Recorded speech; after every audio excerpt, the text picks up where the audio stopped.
جان ہے تو جہان ہے. صحت مند رہنے کے لیے ضروری ہے کہ ڈسپلن کے ساتھ زندگی گزاری جائے.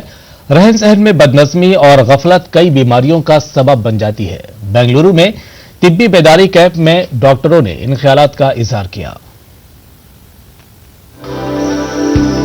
بنگلورو میں اسلامک بیت المال اور سنتوش اسپتال کے اشتراک سے مفت ہیلتھ کیمپ منعقد ہوا. شیواجی نگر اور اطراف کے علاقوں میں مقیم کئی افراد نے اس کیمپ سے استفادہ کیا. اس موقع پر ڈاکٹروں نے زور دیا کہ علاج سے بہتر احتیاط ہے. جو ہے وہ ڈیلی یہ سیکنڈ ڈی سے ڈیلی واکنگ کرنا. تو واکنگ اور فزیکل ایکسرسائز یہاں ہمارے محلے میں بہت لیکنگ ہے.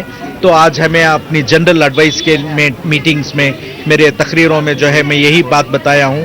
پیشنٹس اپنے آپ میں جو ہے کھانے پینے کے بارے میں خوابوں میں رہیں, ڈیلی جو ہے واکنگ کریں.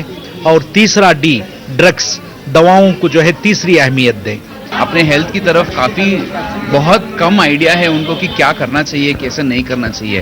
میں نے یہاں پہ ڈائبٹیز کے علاوہ اتنے سارے دوسرے پیشنٹس کو دیکھا ہے جن کو یہاں پہ درد وہاں پہ درد وغیرہ وہ سب ہے, لیکن ان کو بالکل نہیں پتا کہ کیا پرابلمز ہو رہے ہیں.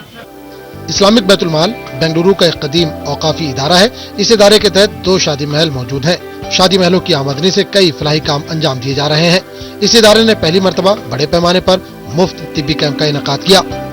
بہت بڑے پیمانے پر ہوا ہے, اللہ کا احسان ہے. اور محلے کے جتنے بھی لوگ غریب طبقے کے ہیں وہ پورا اس سے فائدہ اٹھا رہے ہیں. شوگر چیک اپ ہے, ہیلتھ چیک اپ ہے, جنرل ہیلتھ چیک اپ ہے, آئی کیمپ ہے, ڈینٹل کیمپ ہے, اور سارے چیزیں یہاں پر جو ہے موجود ہیں. اور میڈیسن بھی جو ہے فری دیا جا ہے. مختار احمد کہتے ہیں کہ اسلامک بیت المال کی کمیٹی مسلم لڑکیوں کی تعلیم اور تربیت پر خاص توجہ دے رہی ہے.